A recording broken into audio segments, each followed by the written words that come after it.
just so you know, this carpet was not there back in the day. It was very noisy in here because the carpet wasn't here for one thing. You've been here? Everybody in? For real?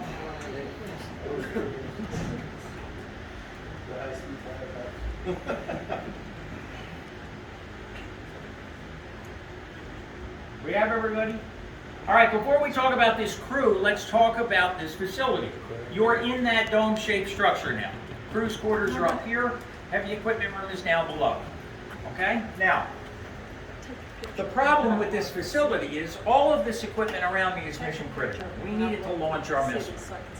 The problem is when that shock wave that we talked about outside hits the outside wall, it's going to shake this room so badly that all of this equipment will be destroyed. How do we protect it?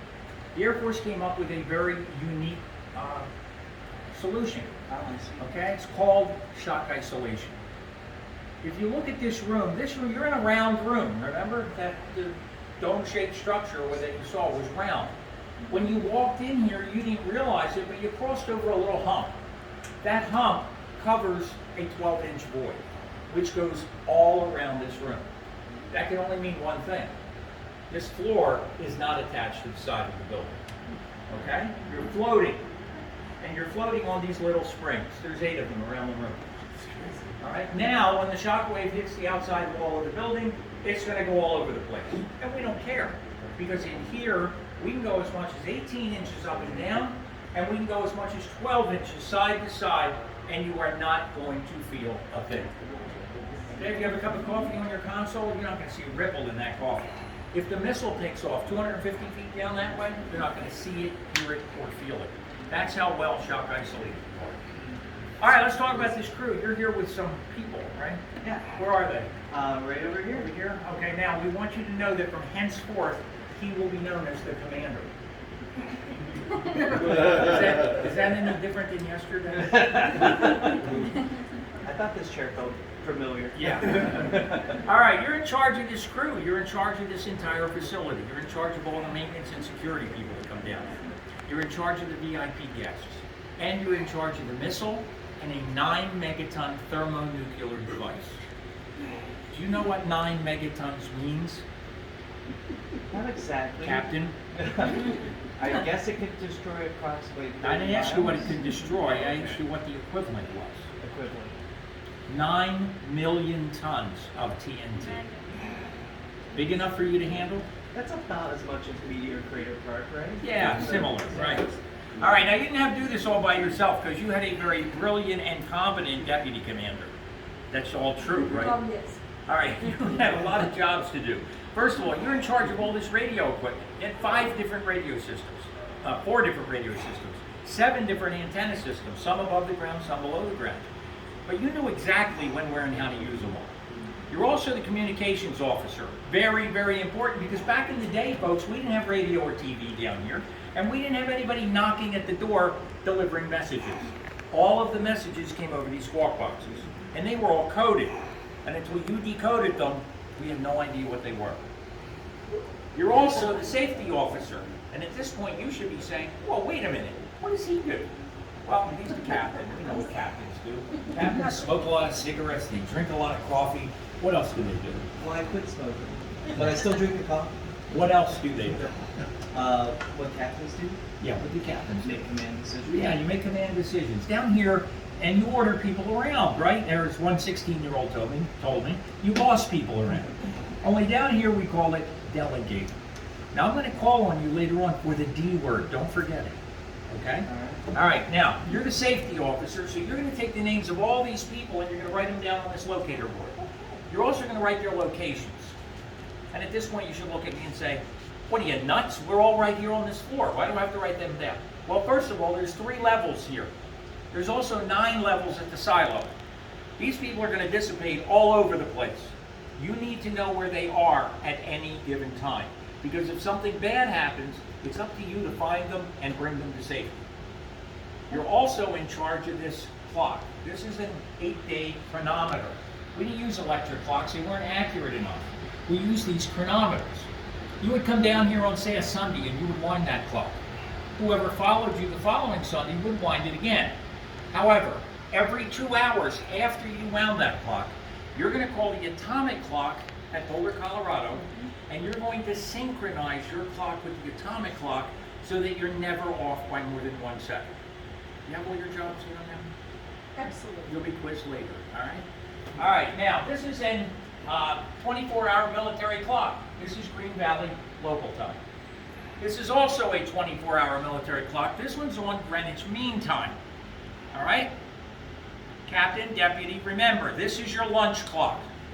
This is your launch clock. Don't confuse them, all right? The launch clock is at the 0 meridian, where the time zones start going around the world. Because it's at the 0 meridian, the military calls it Zulu time. Every military installation on the planet, every one, and the International Space Station, are all on Zulu time. So, Captain, if you tell us you're going to launch this missile at 4 o'clock Zulu time, what time is it in the Soviet Union Zulu time? 4 o'clock? Exactly. What time is it in China Zulu time? 4 o'clock. How about, I'm going to give you a tough one now. How about the Canary Islands? Pretty sure it's 4 o'clock. You're absolutely right. That's why you're the captain. You're brilliant. Okay? Now, I want to take you back to 1963. I know neither of you are old enough to remember back that far, so use your imaginations, all right? In 1963, there were two gentlemen sitting in these seats.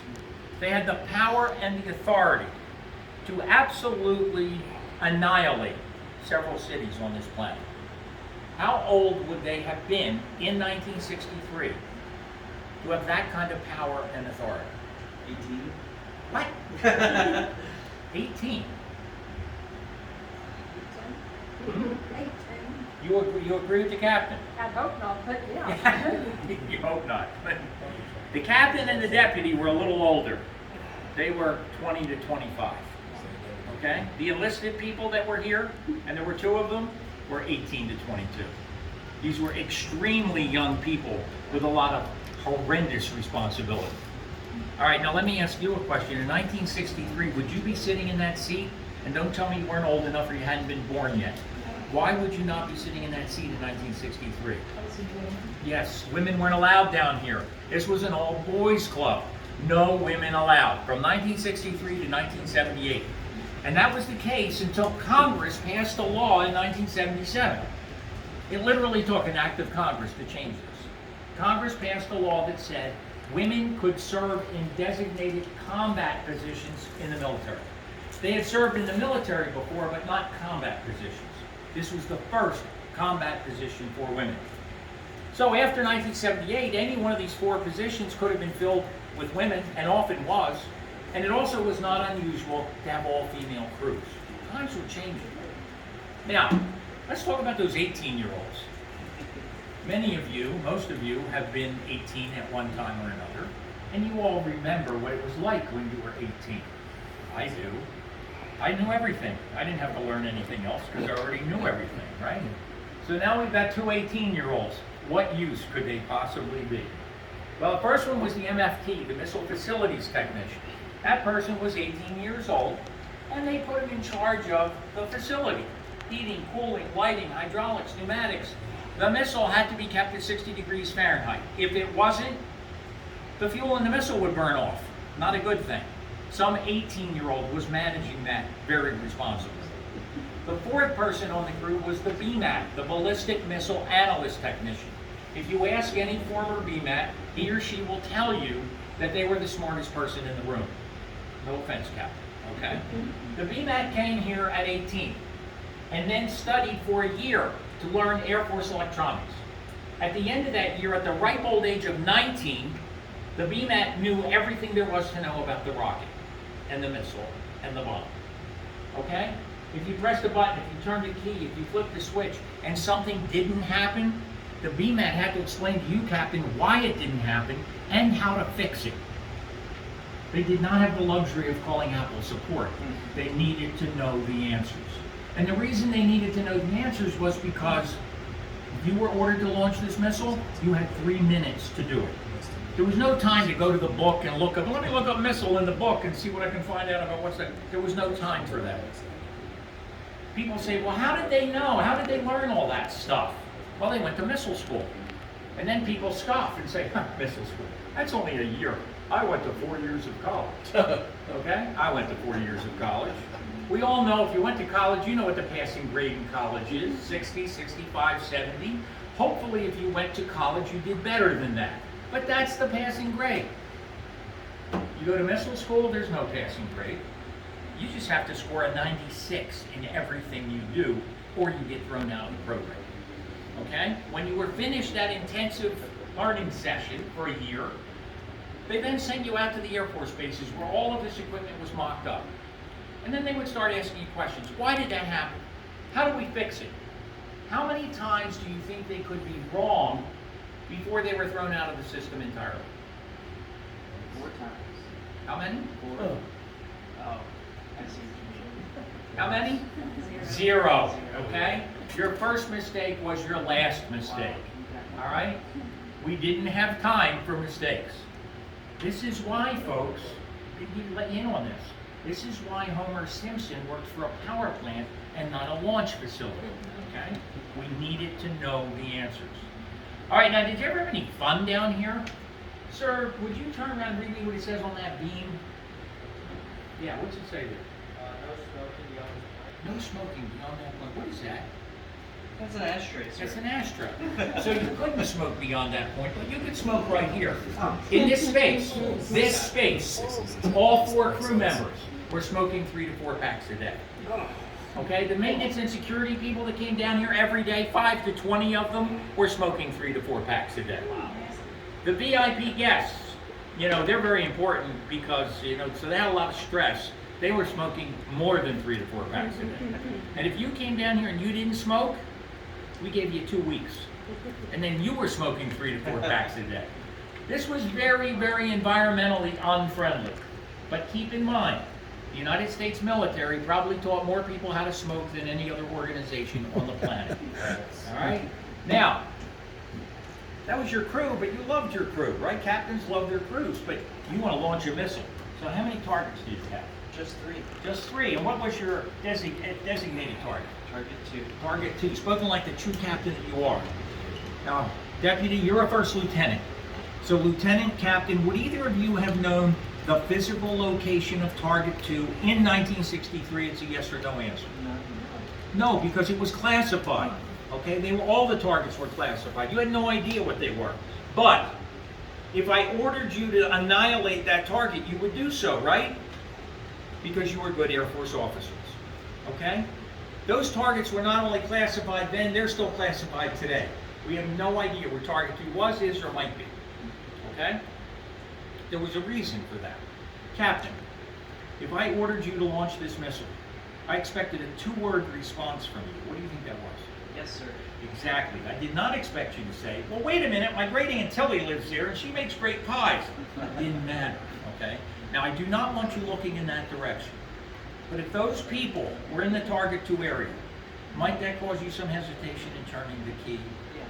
Of course, that's a human response, okay? And that's why we told you, and that's why they were confidential, because we didn't want you to know. We didn't want you to have any information that would compromise your ability to turn that key. When you were ordered to turn that key, your response was, yes, sir, and you turned the key. Now, I have to tell you a little bit about this. This is a true story. I love to tell it because it really happened. 16-year-old young lady sitting where you're sitting. And I asked her the same question. Her parents were over here with her 3 younger siblings. And I said, if your family was in the Target 2 area, might that cause you any hesitation in turning the key? And she looked me right in the eye and said, no. Then I looked at her and I said, well, you must have misunderstood my question. She said, no, I didn't misunderstand your question. The answer is no. Now I'm flabbergasted, right? I am totally flabbergasted. I looked at her and I said, how could you say that? And she looked right back at me. True story. She looks right back at me and says, well, it would have been my job. Guess what? She was right. She was 1,000% right. I just never heard it coming from a 16-year-old. And then I got to thinking, and people ask me, why were the crews so young? Well, you know what? If you're 18, 19, 20, 21, and you're in the Army or the Air Force or whatever branch of the military, and your commanding officer says, do this, guess what you do? Whatever it is they tell you to do, okay? You follow orders. Young people tend to follow orders. If you tell me that today, I'm going to look at you and say, what? There's 17 different ways we can do that. Why are we doing it this way? Okay? Young people follow orders. And in the military structure, it's very, very important. All right, now, you didn't know where this target was, but you knew what was going to happen to it when you launched this missile, because over here it says that this is a ground burst. What does that mean? That means you're going to launch your missile, which is 250 feet down that way. You're going to send it 800 miles into the air. And when it gets there, the bomb's going to turn around and come back down again at 20 times the speed of sound. And when it gets within 500 feet of the target, it's going to burst or detonate. And when it does, it's going to blow a hole 500 feet deep. Think of a 50-story building upside down and a mile in diameter. And everything in that hole will be pulverized, turned to dust, and sucked up into the air. Now, Captain, if you're authorized to do so, you can change that to an airburst. Some people think that's better because now instead of detonating at 500 feet, you're going to detonate at 14,000 feet. Is that better? Watch my hands. Oh, no. No, because you're going to have a much broader area of destruction, okay? Which brings me to the bomb that was aboard this beautiful missile. In order for me to tell you how devastating this bomb would have been, I need to take you back to 1945 Hiroshima. We all remember the horrible pictures from the aftermath of that incident. When we dropped that bomb on Hiroshima, we annihilated, totally annihilated 5 square miles of that city. If we drop this bomb, we annihilate 900 square miles. How much is 900 square miles? That's an area 33 miles in diameter. It's an area the size of sprawling Los Angeles and its suburbs. Totally flattened, nothing left standing, just dust on the ground. When we dropped that bomb on Hiroshima, it had the equivalent of 14,000 tons of TNT. Your bomb, your 9 megaton bomb, has the equivalent of 9 million tons of TNT. A little bigger than the other bomb we were talking about, all right? How much is 9 million tons? It's a lot, okay? If we start loading boxcars side to side, end to end, top to bottom, when we load that last 9 million ton in that last boxcar, it's going to be 1,500 miles north of Tucson across the Canadian border. This was massive firepower, folks. There was enough firepower in a single bomb, one bomb, to level any city on the planet. And I'm not talking about Green Valley or Sahuarita. I'm talking about New York City, Washington, D.C., Moscow, St. Petersburg, leveled to the ground. Nothing left standing. One bomb. We had 54 of them. We had 18 here, we had 18 in Wichita, and we had 18 in Little Rock. And we were told that if the Soviets back then had ever fired against us, we would not have sent one bomb back. We would have sent them all back. Now, you know what one bomb's going to do. Multiply it times 54. Add to it the Soviet bombs which are coming in, which were 3 times larger than ours. Add to it the bombs coming from airplanes all over the place. Add to it the bombs coming from missiles from submarines all over the place. And you begin to understand what mutual assured destruction is all about. Nothing would have survived, folks, nothing. And anything that had survived would have wished it had. It would have been a total, absolute catastrophe. And we wouldn't be standing here talking about it because the human race would have become extinct. How did we prevent that from happening? We're just a bunch of poor, stupid, humble people. How did we prevent that from happening? We came up with another very simple concept called peace through deterrence. Peace through deterrence is very simple. If I can do to you what you can do to me, what's the point? Okay? The Soviets and the Americans looked at each other and said, this is nuts.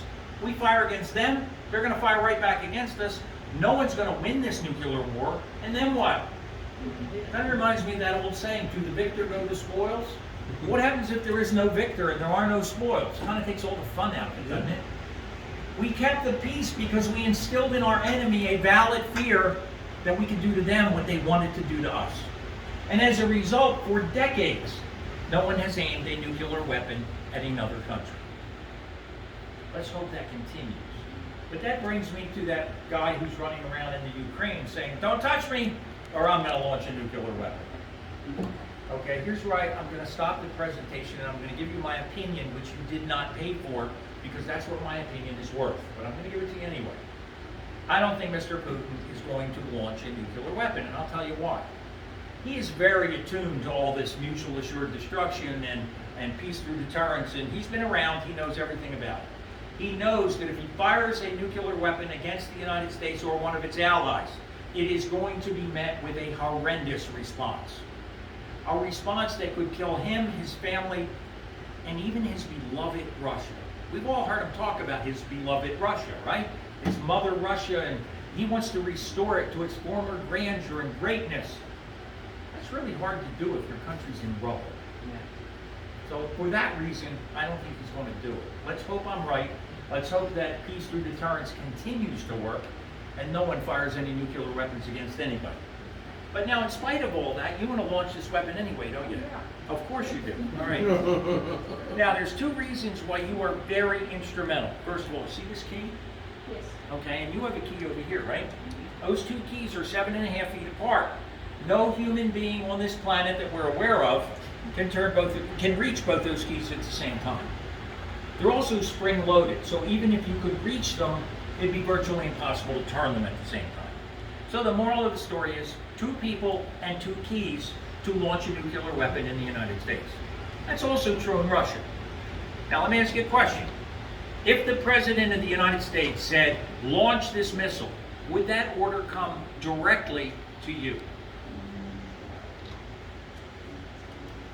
No, it would actually go through. It goes through a chain of command, okay? Even though he's the President, it goes through a chain of command. There's a reason for that. Okay, that chain of command is looking and saying, well, wait a minute, are we being attacked? Do we have incoming missiles? Or is the guy who made that order a nut? Okay? If he is a nut, hopefully that order is never going to reach you. The same thing is true in Russia and any other country that has nuclear weapons. The problem in Russia is if you disagree with Putin, he's going to shoot you, but, you know, I mean, that could happen here too. It happens in the movies, right?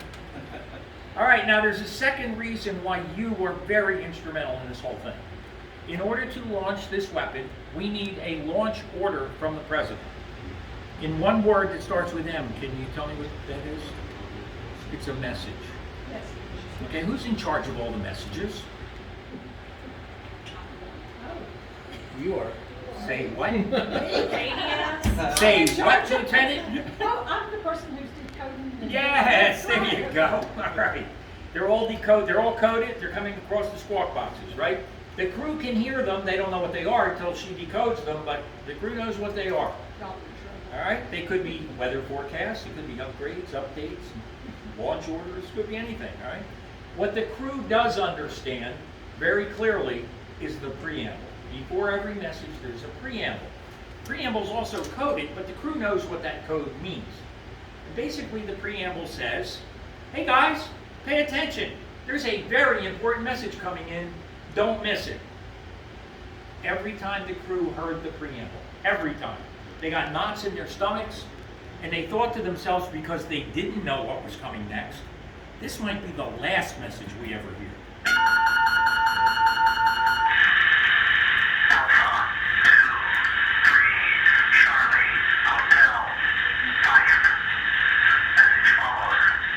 All right, while all that static's going on, you each grab an emergency action message book, nothing fancy.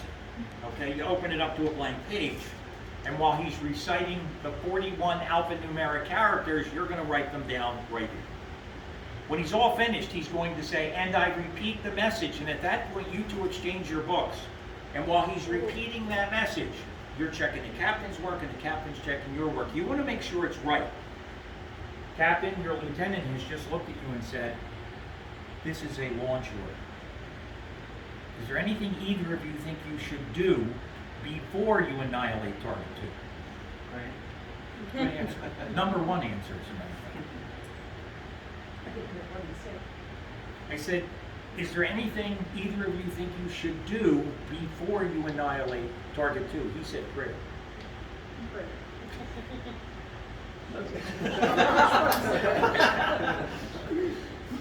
All right, let me give you a hint. Okay. You know this message is supposed to have come from the president, right? Do you know for a fact that it did? Yes, because they can confirm it. Who confirmed? People, No, you just confirmed what the message said. You didn't confirm where it came from. I got you. So, So what do you need to do? call an admiral? Authenticated. Why would you do that? Why would you do that? What's your thinking?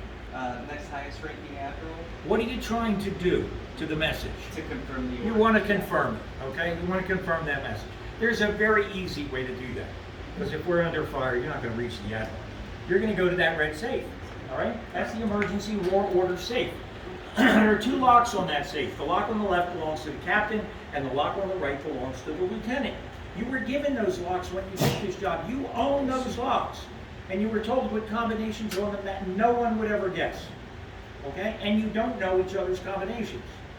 There are only two times when you can remove your locks from that safe. First time would be if there's a shift change. Okay? New shift is coming in, you're going out, you're going to exchange your locks for their locks. No problem. The second time would be if you have a launch order, and you now do. The reason we have to get into the safe is because in the safe, there are about 45 of these verification packets.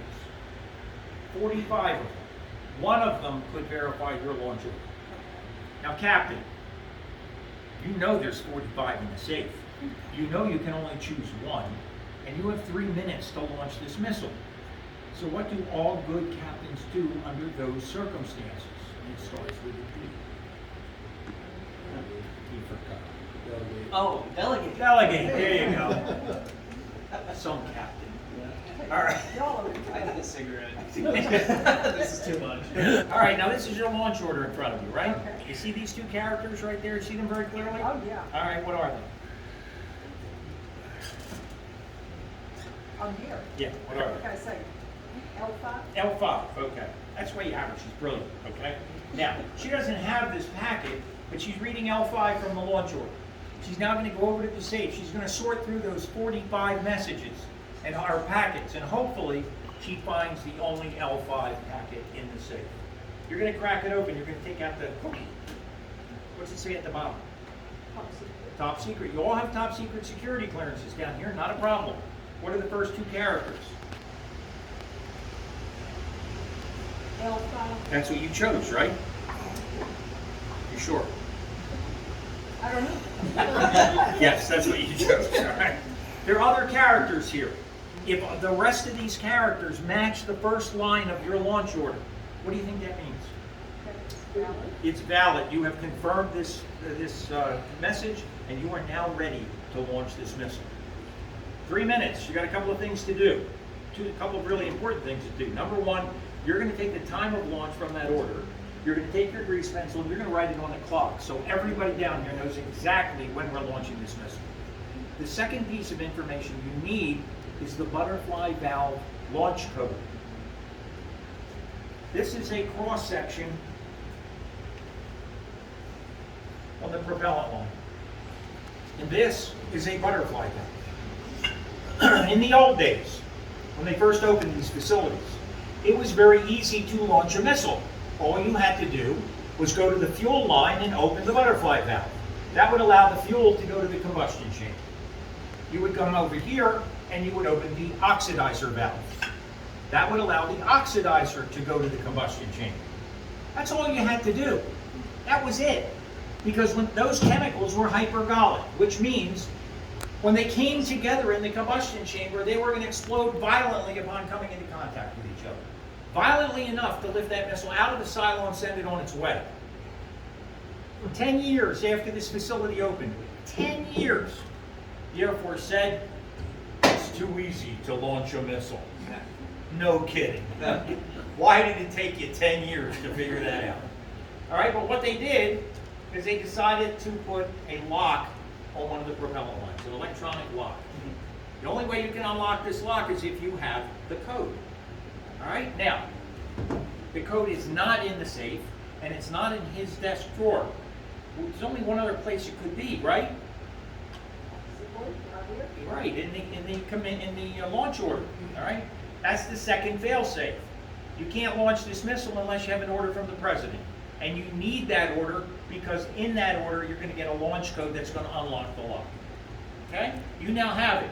You're going to read it off to the captain. Captain's going to read it off to the BMAT. And you're going to get a ready sign on your dashboard. That means the missile is unlocked and it's ready to be launched.